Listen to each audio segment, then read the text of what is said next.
ধর্ম খেলাতে আমাদের মধ্যে লাগিয়ে দিচ্ছে। আমি তো বিভিন্ন সমাজ থেকে প্রশ্ন উঠছে, যেই ভারতবর্ষে যতগুলো পাকিস্তানের চর ধরা পড়ছে বেশিরভাগটাই সব কেন্দ্র সরকারের সঙ্গে তাদের সম্পর্ক। ঠিক বলছি না ভুল বলছি? এই ভারতবর্ষে জানি তারা ধর্মে হিন্দু, কিন্তু আমি অসভ্যত মূর্খদের মতো নয় যে হিন্দু ঘরের 10টা ছেলে সন্ত্রাস বলে হিন্দু জাতিকে সন্ত্রাস বলে দেবো। এই অসভ্য মূর্খ আমরা নয়। যে দোষী সে দোষী, যে ভালো সে ভালো। কেন আমার দেশের জন্য হাজার হাজার হিন্দু সম্প্রদায়ের ভাই বোন বাবা মা আজও দেশের জন্য তারা জান মাল কুরবান করছে, আজও বর্ডারে দেশের জন্য তারা লড়ছে। কিন্তু আমরা এটা বলতে পারি, যতগুলো কেন্দ্র সরকারের সঙ্গে জড়িয়েছে তাদের সঙ্গে যারা সম্পর্ক রেখেছে তাদেরই লোক কিন্তু বারবার ধরা পড়ছে, যারা কিনা পাকিস্তানের সঙ্গে গুপ্তচর বিভিন্ন যোগ শাসক করে রেখে দিয়েছে। আমরা দেখেছি আমার দেশের বিনা দাওয়াতে কেন্দ্র সরকার পাকিস্তানে বিরিয়ানি খেতে গেছে, কিন্তু বারবার ট্যাক্স লাগানো হয় মুসলমানদের ওপরে। আমার তো ভয় হচ্ছে, অনেকে প্রশ্নও করছে যে পুলওয়ামায় যে হামলা হয়েছিল বাহিনীদের ওপরে, সেই হামলার সমস্যা সমাধান কি এখনো হয়েছে? একটু আওয়াজ দেবেন, হয়েছে? সেই আসামিদের ঘরে কি উপযুক্ত শাস্তি দেওয়া হয়েছে? কিন্তু যখনই ভোট আসে তখনই দেখুন নিরীহ ভারতীয় বা সেনাদের উপরে জঙ্গি হামলা সন্ত্রাসী হামলা হয়। অনেকে বলছে বিহারে ভোট চলছে তাই নিরীহ বাঙালিদের ঘরে কেন্দ্র সরকারদের ইশারায় হয়তো মেরে দিয়ে ভোটের ফায়দা নেবে, একটা হইচই হয়তো মহল তৈরি করতে চাইছে। এটাও অনেকে বলছে। কেন এই প্রশ্নটা যারা তুলছে তাদের প্রশ্ন যে একেবারে বেকার ফেলে দিবার মতো নয়। কেন আজ চিহ্নিত হওয়ার পরও এখনো পর্যন্ত সেই আসামিদের ঘরে ধরা হলো না, তাদেরকে আমার দেশের নিরীহ নাগরিকদের উপরে যারা সন্ত্রাসী করেছে তাদেরকে উপযুক্ত শাস্তি দেওয়া হলো না। কিন্তু আমার মনে হয় এই হামলার পিছনে আরো একটা ষড়যন্ত্র থাকতে পারে। সেটা হলো এটাই, পুরো দেশ জুড়ে যেভাবে ওয়াকফ কালা কানুনের বিরুদ্ধে আন্দোলনের রূপরেখা তৈরি হয়েছিল, সেই আন্দোলনের হয়তো মুডটাকে ঘুরিয়ে দিল। এটাও একটা ষড়যন্ত্র থাকতে পারে। তবে আমি ধিক্কার জানাই সেই সকল আন্দোলনকারীদের ঘরে যারা আন্দোলন করতে করতে হঠাৎ করে বলে দিল পলগাঁয়ে হামলার জন্য 3 দিন আন্দোলন বন্ধ থাকবে। আমি তাদেরকে ধিক্কার জানাই এবং সন্দেহ হয় তারাও হয়তো এই যোগ সাজিশ এর সঙ্গে কিছু আছে। আরে আমার দেশে জঙ্গি হামলা হয়েছে, এটা কেন্দ্র সরকারের ব্যর্থতা। যেমন বিগত সরকার মনমোহন সিং ছিল, তখন যখন সন্ত্রাসী হামলা হতো আজকের যিনি প্রাইম মিনিস্টার তিনি বলতেন এটা মনমোহন সরকারকে জবাব দিতে হবে। তাহলে 3 দিন আন্দোলন বন্ধ না করে ওয়াকফ কালা কানুনের বিরুদ্ধে যেমন আন্দোলন হবে, সেই জনসমাজে সেই জনসমুদ্রে ওখানে আওয়াজ তোলা দরকার ছিল এই সন্ত্রাসী হামলা কেন হচ্ছে, কেন্দ্র সরকার জবাব দাও, এই আওয়াজ তোলা দরকার ছিল না ছিল না? কিন্তু যারা এই 3 দিন আন্দোলনকে বন্ধ করে দিল, এরা সমাজকে দেখাচ্ছে আমরা শোক পালন করছি। এরা শোক পালনের বাহানায় আন্দোলনকে বন্ধ করে দিল, যাতে করে মুসলিম জাতির এই আন্দোলনের যে রূপরেখা নিয়েছে বিজেপি গভর্নমেন্ট, কেন্দ্র গভর্নমেন্ট হয়তো ওয়াকফ কালা কানুনকে বাতিল করতে বাধ্য হয়। এই সুযোগটা লাগিয়ে দিয়ে তারা আন্দোলনকে রুখে দিল। যেমন দ্বিতীয় নম্বর, ওই আন্দোলনে কেন্দ্রের বিরুদ্ধে না প্রশ্ন চিহ্ন করতে হয়, তাই আন্দোলনও হবে না, প্রশ্নও করতে হবে না। কথা মাথায় ঢুকছে? এখন আসুন দ্বিতীয় যে আমাদের বিষয়, আজকে যে ওয়াকফ কালা কানুন তৈরি হয়েছে, দেখুন এ বিষয়ে বলবো কি, বলার তো আমার কিছু নাই, আর সবই তো আমি বলে দিয়েছি। বিগত দিন থেকে এই ওয়াকফের হয়ে কথা বলতে গিয়ে, মসজিদের হয়ে কথা বলতে গিয়ে, মাদ্রাসার হয়ে কথা বলতে গিয়ে কবরস্থান খানকার কথা বলতে গিয়ে মুসলিম সমাজের এক শ্রেণী মানুষের কাছে নিজের বাপ মাকেও গাল খাওয়াতে হয়েছে। আমি বলেছিলাম মনে রাখবেন, লুহা না হলে লুহা কাটা যায় না। ক্ষমতার জোরে সামান্য ভিক্ষা দিয়ে তারা আজকে আমাদের ঘরে গোলামির বশ্যতা স্বীকার করছে। এই ওয়াকফ কালা কানুন যে তৈরি হয়েছে, এর থেকেও বড় ভয়ঙ্কর কানুন আগামী দিন আমাদের জন্য অপেক্ষা করছে। শুধু পানিটা মাপছে, শুধু পানিটা মাপছে কতটা গভীর হয়। ওয়াকফলে মুসলিম সমাজের সচেতন কতটা, এরা মসজিদ মাদ্রাসা কবরস্থান ঈদগার জন্যে এরা কতটা তৎপর হয়, কতটা আন্দোলন করতে পারে, এটাকে মাপা হচ্ছে। এরপরে একটা আইন আসছে চলেছে, সেই আইনটার নাম হলো ইউনিফর্ম সিভিল কোড, ইউসিসি। সেই আইনে কি হবে? আজ মসজিদ চলে যাচ্ছে, আপনি ভাবছেন মসজিদ বানিয়ে নেব। আজ মাদ্রাসা চলে যাচ্ছে, আপনি ভাবছেন বানিয়ে নেব। আজ কবরস্থান চলে যাচ্ছে, আপনি ভাবছেন আমার ঘরে কবর দেবো। কিন্তু মনে রাখবেন, ইউনিফর্ম সিভিল কোড আসছে, যেখানে আপনার জন্য কোরআন ব্যান্ড হবে, যেখানে আপনার জন্য নামাজ ব্যান্ড হবে, যেখানে আপনার জন্য রোজা ব্যান্ড হবে, যেখানে আপনাকে ইসলাম ধর্মের কালচার করতে পারবেন না। আপনি আপনার ধর্মীয় কালচারে যে বিবাহ করছেন, ওই বিবাহ চলবে না। এক দেশ এক আইন, সেই আইনটা হলো কি? আমার দেশের রাজা হবে, রাজা যা করবে তাই হবে। আমার কথা শুনছেন আপনারা? বিগত দিন যা বলেছিলাম আজ ঘটছে, আজ যা বলছি আগামী দিন ঘটবে। বড় পাওয়ারের সাথে বলছি ঘটবে। হ্যাঁ, এটাকে রুকা যাবে। এটাকে রুখতে গেলে সর্বপ্রথম আমাদেরকে অঙ্গীকারবদ্ধ হতে হবে।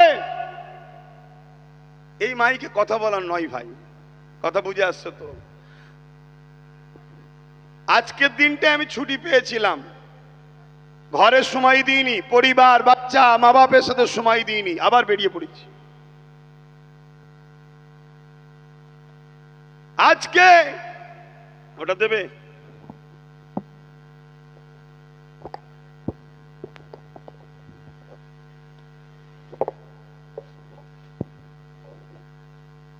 আমি জানি না আমার এই ভাই কি, আমি দোষারোপ করছি না, হতে পারে ইলেকট্রনিক্স জিনিস, আবার পানি হয়েছে, কিন্তু এটাও চলছে সমাজে। প্রশাসন থেকে চাপ দেওয়া হচ্ছে। আমি এখানকার কথা বলছি না, অনেক জায়গায় চলছে।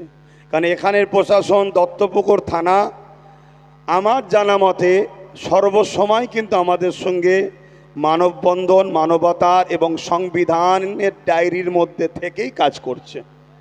আমরা বিগত দিন থেকে দেখে আসছি। এইটুকু আমি বলতে বাধ্য হব, কেন তারা করেছে, কথা বুঝে আসছে। কিন্তু অনেক জায়গায় চলছে এই ঘটনা। তো ভাই, এই ইউসিসিকেও বন্ধ করা যাবে, সবটাই সমস্যা সমাধান হবে। আমাদেরকে তার জন্য কয়েকটা কাজ করতে হবে। প্রথম নম্বর কাজ হলো, আমরা যেমন দৈনিক খাই, আমরা বুঝতে পেরেছি না খেলে বাঁচব না। আমাদের প্রতিজ্ঞাবদ্ধ হতে হবে, জীবন দিয়ে হলো সংবিধান বিরোধী কালা কানুন ওয়াকফকে বাঁচাবো। আমরা এই আইনকে আমরা কোনোভাবে লাগু হতে দেব না। এই অঙ্গীকারবদ্ধ আপনারা হতে পারবেন? আমার আওয়াজ বুঝছেন আপনারা? এই অঙ্গীকারবদ্ধ হতে পারবেন? যেমন দুপুরে আপনারা খান প্রতিদিন আপনার মাথায় একটা চিন্তাকে রাখতেই হবে যে আমরা অঙ্গীকারবদ্ধ হচ্ছি। আজ খিলকাপুর মাঠ থেকে হাত তুলে অঙ্গীকারবদ্ধ হব। আপনারা রাজি আছেন? সেই অঙ্গীকার এটাই হবে, হাত তুলে সাক্ষী দেন যে আমরা প্রতিদিন যেখানেই থাকি অঙ্গীকার করছি এই ওয়াকফ কালা কানুনকে বাতিল করতে গিয়ে যদি আমাদের জীবন লাগে, আমরা জীবন দিতে প্রস্তুত। আমাদের যদি প্রয়োজন হয় কারো বিরুদ্ধে যুদ্ধ করতে, আমরা যুদ্ধ করতে প্রস্তুত আছি, রাজি আছে।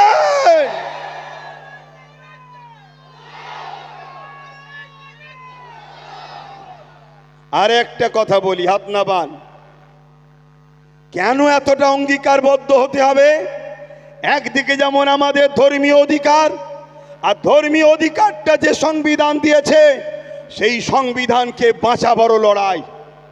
কেন্দ্র সরকার সংবিধান বিরোধী আইন তৈরি করেছে, কেন্দ্র সরকার সংবিধানের বিরুদ্ধে, কেন্দ্র সরকার সংবিধানের শপথ নিয়ে সংবিধানের সঙ্গে ধোঁকাবাজি করছে।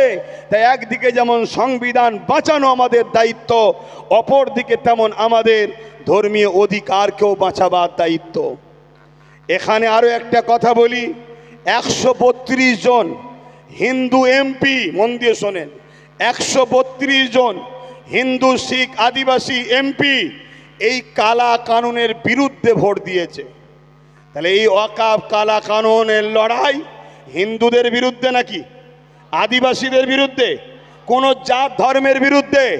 এই আইন যারা করেছে সংবিধানের দুশ্মন তারা, তাদের বিরুদ্ধে দেশবাসীর লড়াই, ঠিক না বেঠিক? তাহলে এই আন্দোলনে শুধু মুসলমান থাকবে কেন? এই আন্দোলনে হিন্দুরা আসবে, এই আন্দোলনে আদিবাসী আসবে, এই আন্দোলনে সাঁওতাল আসবে, এই আন্দোলনে বাগদি আসবে। আসা দরকার আছে না নাই? তারা আসতে চাইছে, আগামী দিন নিয়ে আসবো। তবে আপনাদের ঘরে মুক্তাদায়ে হাল বুঝতে হয়, মুক্তাদায়ে হাল বুঝতে হয়। সেই হালটা কি? আজ যেমন ধর্মীয় সবাই রয়েছি, স্লোগান দিচ্ছেন নরের তকবীর, আল্লাহ আকবার, ঠিক আছে, কিন্তু যখন সর্বে ধর্মের মানুষ থাকবে সেখানে নরের তকবীর, আল্লাহ আকবার, এটা কি আপনার ইসলাম কি বলছে নাকি? মুক্তাদায়ে হাল ইসলাম বলেছে না বলেনি? তাহলে সেখানে আমাদের হবে কি? ভারতবর্ষ জিন্দাবাদ, সংবিধান জিন্দাবাদ। আর হাততালি যদি দিতে মন যায়, আমরা হাততালিটা একটু অন্য স্টাইলে দেবো। আমরা ওই পুরুষও নয়, স্ত্রীও নয়, আর একটা যে লিঙ্গ আছে তাদের মতো হাততালি দেবো না, আমরা হাততালি দেবো এরকম। মনে থাকবে? সবাই দিন, সবাই দিন, সবাই দিন। আমি দলিল দিচ্ছি, হাদিসে আছে, দিন। এবার শুনেলেন, কালচার শিখুন। আমার নবী পাক সাল্লাল্লাহু আলাইহি ওয়াসাল্লাম নামাজে ইমামতি করছেন, উলামারা রয়েছেন, আমার নবী পাক বিচারে গেছেন, এক গোত্রের, অত বড় তো বলার সময় নাই, জলসা এলে বলবো কোনি, বিচার করতে গেছেন। আসরের নামাজের ওয়াক্ত চলে যাচ্ছে, দেরি হয়ে গেছে, তাই সিদ্দিক আকবর ইমামতির জায়গায় দাঁড়িয়ে গেছে। এমন সময় হুজুর এসে গেছে, সাহাবারা কাতার আস্তে আস্তে ছাড়ছে, একেবারে রসুল আবু বকর সিদ্দিকের পিছনে গেছে। সাহাবা হুজুররা সিদ্দিক আকবরকে বুঝাবে বলে যে রসুল এসে গেছে, হাতের নিয়ত করেছিল এভাবে, এক হাতের ওপরে আর এক হাত বাজিচ্ছে। সাহাবা আবু বকর সিদ্দিক কোরআন পড়তেইছে, হুজুর এত কোরআনে মকসুল হয়ে গেছে বুঝতে পারছেন না। এবারে পুরো মদিনা নবাবির ভেতরেতে এক সমস্ত সাহাবারা একে অপরের হাতের ওপরে হাত আঘাত দিয়ে সিদ্দিক আকবরকে জানিয়ে দিচ্ছে যে হুজুর এসে গেছে, হুজুরের জায়গা ছাড়ো। জোরে বলুন সুবহানাল্লাহ। এই জায়গায় সুবহানাল্লাহ তো আমাদের বলতেই হবে, তাই তো নাকি? তো কিন্তু আগামী দিন আরো অন্য সমাজের মানুষরা তারাও আসতে চাইছেন, তারাও বক্তব্য দিতে চাইছেন।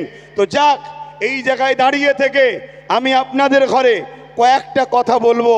নাম্বার 1, যেটা আমার পূর্বে একজন বললেন, আমার এখন বিপদে পড়েছি, তাই তো নাকি? আরেক কিছুক্ষণ দুনিয়াবি ক্ষেত্রে বলছি, ইমানদারের কাছে ওয়াকফ কালা কানুন কোনো বিপদের ব্যাপার নয়, কোনো বিপদের ব্যাপার নয়। আরে কত প্রাইম মিনিস্টার এসেছে, কত প্রাইম মিনিস্টার ভূত হয়ে এই গাছ উ গাছ ঘুরে বেড়াচ্ছে। এটা আমার বিশ্বাস নয়, তাদের বিশ্বাস। শুনছেন তো নাকি? অতএব এটা কোনো ব্যাপারই নয়। এ সমস্যার সমাধান অবশ্যই হবে। কিন্তু আমি বলতে চাইছি, যারা আমাদের দরদি সেজে আছে, কেন্দ্র সরকার তো প্রকাশ্য আমাদের দুশ্মনী, সে আমাদের ক্ষতি করছে, এটা আমরা সবাই তো জানি।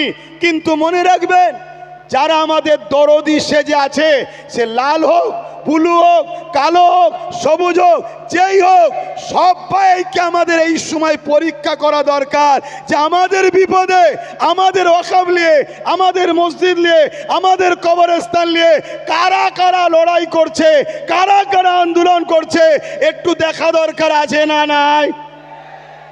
তাই আগামী দিন তোমরা যদি বিরিয়ানি খাওয়ার জন্য সবুজ সাদা কালো লাল গেরুয়া এক জায়গায় হতে পারো, তাহলে সংবিধানকে বাঁচাবার জন্য, ওয়াকাফকে বাঁচাবার জন্য আহলে সুন্নাত ওয়াল জামাতের ডাকে সব কটাকে এক জায়গায় আসতে হবে।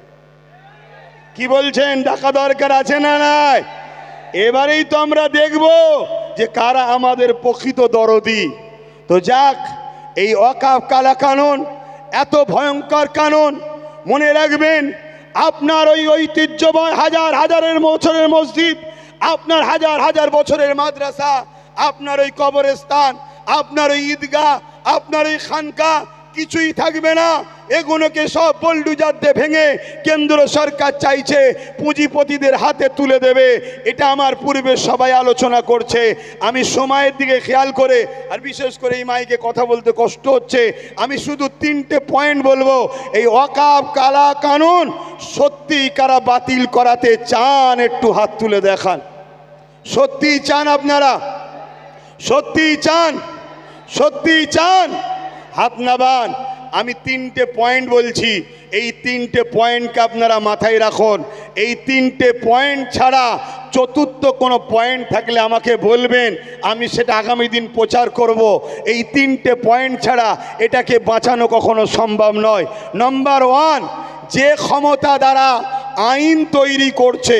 নাম্বার 1, কোনো জিনিস যখন আইন হয়ে যায়, কোনো জিনিস যখন আইন হয়ে যায় ওটাকে আইনের অস্ত্র দিয়ে কাটতে হবে।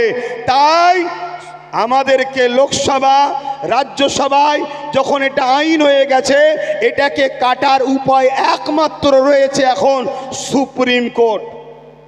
সুপ্রিম কোর্টকে আমরা সম্মান করি, সুপ্রিম কোর্টকে আমরা ভালোবাসি, কিন্তু সুপ্রিম কোর্টে যিনারা বিচার করে তেনারা মানুষই তো নাকি? জোরে বলুন। কারণ এই সুপ্রিম কোর্ট থেকেই একটা বার আইন বেরিয়েছিল, রায় বেরিয়েছিল কি, আস্থার ওপরে বাবরি মসজিদে থাকার পরও, বাবরি মসজিদ প্রমাণ হওয়ার পরও বাবরি মসজিদকে কিন্তু আমরা ফিরে পাইনি। কেন? সুপ্রিম কোর্ট আস্থার ওপরে ফাইসাল্লা দিয়েছিল। তাহলে শুধু সুপ্রিম কোর্টের ওপরে ভরসা বিশ্বাস রাখবো ঠিকই, কিন্তু তারা বিচারক মানুষ। তাই পাশাপাশি ওখানে যেমন লড়াই হবে আইনের রাস্তায়, আমাদেরকে দ্বিতীয় অপশানটাও চলে আসতে হবে। সেটা হলো কি, গণ আন্দোলন বাড়াতে হবে। শুনছেন তো নাকি? কিন্তু আপনারা যদি মনে করেন বর্ষা হচ্ছে, পানি হচ্ছে, রোদ হচ্ছে, ঝড় হচ্ছে, কাজ রয়েছে, টোটো চালাতে হবে, দিন মজুরি করতে হবে, ভ্যান চালাতে হবে, মনে রাখবেন এই ভারতবর্ষে গত পরশুদিন এই ভারতবর্ষের সম্ভবত উত্তরপ্রদেশে 50 বছরের বসবাস করা জায়গা তিল তিল করে ঘর বাড়ি মসজিদ তৈরি করেছে, একতলা দুতলা করে গরিবরা তৈরি করেছে। 50 বছর ধরে সেখানে বসবাস করছে। তাদেরকে অবৈধ জায়গা দখল বলে এবং বাংলাদেশি ট্যাগ লাগিয়ে তাদেরকে ভেঙে সব তছনছ করে দিয়েছে। মনে রাখবেন, কাল আপনাদের সঙ্গেই বিপদ আসতে চলেছে। তাই দেখে শিক্ষা নাও। প্যালেস্টাইনের একজন ইমাম সাহেব খুতবা দিতে উঠে 2 মিনিট খুতবা দিয়ে খুতবা বন্ধ করে দিয়েছিল। 2 মিনিট। কি বলেছিল?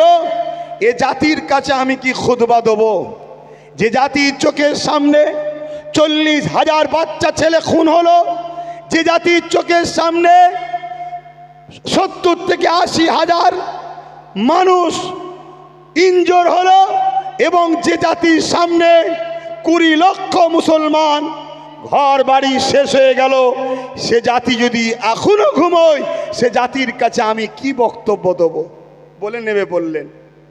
তাহলে কালকে আমাকেও বলতে হবে এ জাতির কাছে কি বক্তব্য দেব?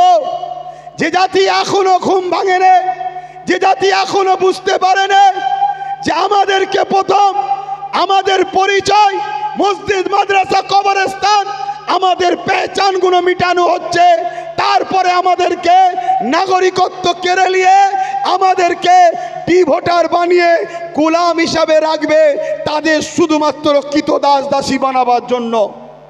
এ জাতি যদি এখনো না বোঝে তাহলে কি করা যেতে পারে? তাই দ্বিতীয় নম্বর, কর্মজীবন যেমন করতে হবে, ঠিক তেমনই এই দেশে নিজেদের ঐতিহ্য বেঁচে থাকার জন্য সংবিধানকে সামনে রেখে আন্দোলন আরো বাড়াতে হবে। ওই আন্দোলন কাদের পিছনে করবেন সেটা আপনাদের ঘরে একটু জাগতে হবে, ভাবতে হবে, সেটা আপনারা ভাবুন। কিন্তু আন্দোলন করতে হবে, কেন আন্দোলন এখানে যত বাড়াবেন এর প্রভাবটা দিল্লিতে পড়বে, তখন কোর্টের ফাইসাল্লাটাও একটু ভালো দিকে যাওয়ার সম্ভাবনা হবে। শুনছেন তো নাকি? হ্যাঁ, শেষ কথা বলে যাচ্ছি। 3 নম্বর, এই আন্দোলন নিয়ে আরো একটা কথা বলি। এখানে আমার ভাইয়েরা বারবার বলছিল 2% শিখের আন্দোলন, 3% শিখের আন্দোলন কামিয়াবি হয়েছে, তাহলে আমাদেরটা হবে না কেন? আমি একটা কথা ধরিয়ে দেবো সম্মানার্থে, আমরা শিখ নয় তাই আমাদেরটা হবে না, আমরা শিখ ধর্মের নয় তাই আমাদেরটা হবে না। যদি বলেন কেন? আমরা শিখ ভাইয়েরার যে আদর্শের ওপরে চলছে, আমরা ওই আদর্শ থেকে অনেক দূরে সরে গেছি। আজকে তারাও নীতি থেকে বিসর্জন হয়নি, আর আমরা মুহাম্মদ সাল্লাল্লাহু আলাইহি ওয়াসাল্লাম অনুসারী দাবি করছি ঠিকই, কিন্তু আমরা নীতি থেকে বিক্রি হয়ে গেছি। তারা এজন্য সাকসেসফুল হতে পেরেছিল, তাদের পিছনে পাঞ্জাব সরকার সাথ দিয়েছিল, তাই তারা কামিয়াবি হতে পেরেছিল। কিন্তু আমরা, আমাদের সরকার উপরন্ত সাথ তো দেবে না, বলছে দিল্লি চলে যাও। এখনো তোমরা গ্রামে গ্রামে দেখো, তোমাদের গ্রামের অনেক মুসলমান রাজ্য সরকারের এখনো চাটুকারিতা করছে। তাহলে বলো আমরা কি করে কামিয়াবি হব? তবে হ্যাঁ, আমি মনে করি যদি আমরা 5% মজবুত হতে পারি, এই অঙ্গীকার নিয়ে জীবন দেবো, এই আইন হতে দেবো না, ইনশাল্লাহ প্রথম লাইনে আমি দাঁড়াবো, তারপরে তোমরা দাঁড়াবে। বুলেটের গুলি খেতে হয়, আগে খাবো আমি মসজিদ মাদ্রাসা কোরআন সংবিধানের জন্য। তাহলে আমি বলে যাচ্ছি এই 5%ও এই আইনকে বাতিল করে ইনশাল্লাহ দেখাবো। কিন্তু তার জন্যে বাপ সেই অঙ্গীকার নিতে হবে। ঝড় হলে ডাকলেও আসতে হবে, পাঁচ পড়লে ডাকলেও আসতে হবে, কাদা পানিতে ডাকলেও আসতে হবে, রোদে ডাকলেও আসতে হবে। ওই ঢালায়ে উঠে দাঁড়িয়ে থাকবো এ স্বপ্ন দেখলে হবে না। দেখুন না, ঢালায়ে উঠে দাঁড়িয়ে আছে, কাদা না পায়ে লেগে যায়। তাহলে কাদা যদি পায়ে না লাগাতে চান, তাহলে আগামী দিন গায়ে খুন লাগাতেও তো চাইবেন না। কথা বুঝছেন না, বোঝেন না? সে নিজের হোক আর দুশ্মনের হোক, লাগাতে তো চাইবেন না। তাহলে কি করে হবে? কথা কি খারাপ লাগছে? আমাকে অনেকে বলে যে আব্বাস সিদ্দিকী সব ঠিক আছে, কিন্তু কথা কোনো বড় গরম বলে ফেলে। আমি কিছু গরম বলছি না তো। কেন্দ্র সরকার জোর করে আমার মসজিদ নিয়ে নিচ্ছে, ওটা গরম নয়। কেন্দ্র সরকার দূর হাঁটো বলাটা গরম? কেন্দ্র সরকার জোর করে আমার বাপ মাদের পূর্বপুরুষদের কবরের স্থানের ওপরে মদের আড্ডা, বার, সিনেমা হল, থিয়েটার খুলতে চাইছে, এটা অন্যায় নয়। আমি যদি বলি এই অন্যায়ের বিরুদ্ধে সংবিধানকে সামনে নিয়ে ওদের বিরুদ্ধে যুদ্ধ করতে হবে, তাহলে আমি অন্যায় বলে ফেললাম? বড় দুঃখ। তাহলে জাতির মধ্যেই সরষে ডাল দিয়ে ভূত ছাড়াচ্ছি, তাতেই যদি ভূত বসে থাকে তো ভূত যাবে কি করে? জাতির মধ্যেই যদি গাদ্দার থাকে তো কি করে কি হবে? তো যাক, শেষ কথা বলে যাচ্ছি, শেষ। এই ওয়াকফ কানুনকে বাতিল করতে গেলে আর একটা রাস্তা আছে, সেটা হলো কি, যদি আজকে জোর করে করেও ফেলে, শুনছেন, জোর করে যদি করেও ফেলে, এখন থেকে অঙ্গীকারবদ্ধ হন যে পাওয়ারে তারা আইন করেছে ওই রাজ পাওয়ার আমরা দখল করব। যারা সেকুলার মাইন্ডের যত দল আছে সেই দলকে আমরা সাথে নেব, তাদেরকে একটা কথাতেই আমরা সাথে নেব, সেটা হলো পার্টনারশিপ। তোমার দালালি করব না, তোমার ভাড়াটিয়া খেলবো না, পার্টনারশিপে তোমার সঙ্গে আমরা থাকতে রাজি। একটাই শর্ত, কোনোদিন যদি আমরা ক্ষমতার আসন দখল করতে পারি, যেভাবে গায়ের জোর দেখিয়ে সংবিধান বিরোধী করে আমাদের মসজিদ মাদ্রাসাকে নিয়েছে, আমরাও আওয়াজ তুলব। সেই দিন ক্ষমতার আসনে বসে আমরা আমাদের মসজিদ মাদ্রাসা ওয়াকফের জায়গাকে আমরা আবার আইন তৈরি করে আমরা ফিরিয়ে দখল করে নেব। এই পাওয়ারের দরকার আছে না নাই? জোরে বলুন, আছে না নাই? হাত তুলে বলুন আমার সাথে একমত আপনারা, আমার সাথে একমত আপনারা। এই হাত যদি সত্য হয় তাহলে হাতটা নেবিয়ে দিয়ে আরও একবার সাক্ষী দেন, আন্দোলন তো শুরু হলো, আন্দোলন তো শুরু হয়েছে 10 বছর আগে থেকে। এই আন্দোলন বিভিন্ন জায়গায় আজও হচ্ছে, হবে, কিন্তু আগামী দিন এই আন্দোলনকে আমি চাইছি আপনাদেরকে সাথে করে নিয়ে কলিকাতার ব্রিগেডে নিয়ে যেতে চাই। আপনারা কি নিজেদের খরচে যেতে রাজি? যেতে রাজি? যেতে রাজি?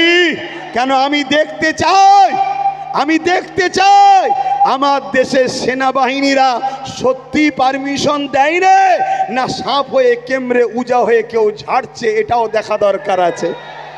ঠিক না বেটি গো? হ্যাঁ, কেন আমিও একবার ট্রাই করতে চাই। কথা বুঝে আসছে না? না কি ঘটনাটা ঘটেছিল? তাহলে আন্দোলন হবে, তাহলে রাজ পাওয়ারের দরকার আছে না নাই? সেই রাজ পাওয়ারটা কি কারো ভাড়াটিয়া, কারো দলের দালালি করা, কারো দলের তোষণ করা? আমরা কংগ্রেস, বাম, টিএমসি যারা সেকুলার দাবি করে এদের কাছে একটাই মেসেজ জানতে চাই, আমরা ডায়ে বায়ে সামনে পিছনে বুঝি না। তোমরা যদি কেউ কথা দাও ভাগিদারিতে আসবে এবং আগামী দিন আমরা যদি পুরো দেশ জুড়ে তাদের 10 বছর যেতে পারে, 15 বছর যেতে পারে, আমরা যেমন কেন্দ্র সরকার গায়ের জোর দেখিয়ে সংখ্যাগরিষ্ঠতা দেখিয়ে আমাদের ওয়াকফকে কেড়ে নিচ্ছে, সেদিন আমরা ওই ওয়াকফকে সংখ্যাগরিষ্ঠতা দেখিয়ে আমাদের জিনিস আবার আমরা ফিরিয়ে নেব। এই অঙ্গীকারে আমরা প্রস্তুত আছি না নাই? তাহলে 3টে অপশান দিলাম। নাম্বার 1 সুপ্রিম কোর্ট, নাম্বার 2 গণ আন্দোলন বাড়াতে হবে। আগামী দিন কালকেই যদি ডাকি পাওয়া যাবে, কালকেই যদি ডাকি পাওয়া যাবে। আর দ্বিতীয় নম্বর 3 নম্বর কথা হলো কি, রাজ পাওয়ার তৈরি করতে হবে। এখানে আর একটা কথা আপনাদের প্রচার করতে হবে কি, এই ওয়াকফ জায়গার ওপরে কোনো যদি কর্পোরেট পুঁজিপতিরা কোনো রকম যদি ডেভেলপমেন্ট করে, উন্নতি করে, কোটি কোটি টাকা খরচ করে আমাদের জায়গা দখল করলে যদি করে, আমরা যদি ক্ষমতায় আসতে পারি, সেই দিন কি করব, যার যা সম্পদ লাগিয়েছে সবটাই ওয়াকফের বলে গণ্য করা হবে। তাহলে এই প্রচারটা যদি করা হয়, তাহলে আজকে যদি কেন্দ্র সরকার কাউকে বিক্রি করতেও চায়, সে খরিদ করার আগে ভাববে, কেন পাল্লা যে কখন কার উল্টায় কেউ বোঝে না, কেন জনগণই শেষ ফাইসাল্লা করে। ঠিক না বেটি গো?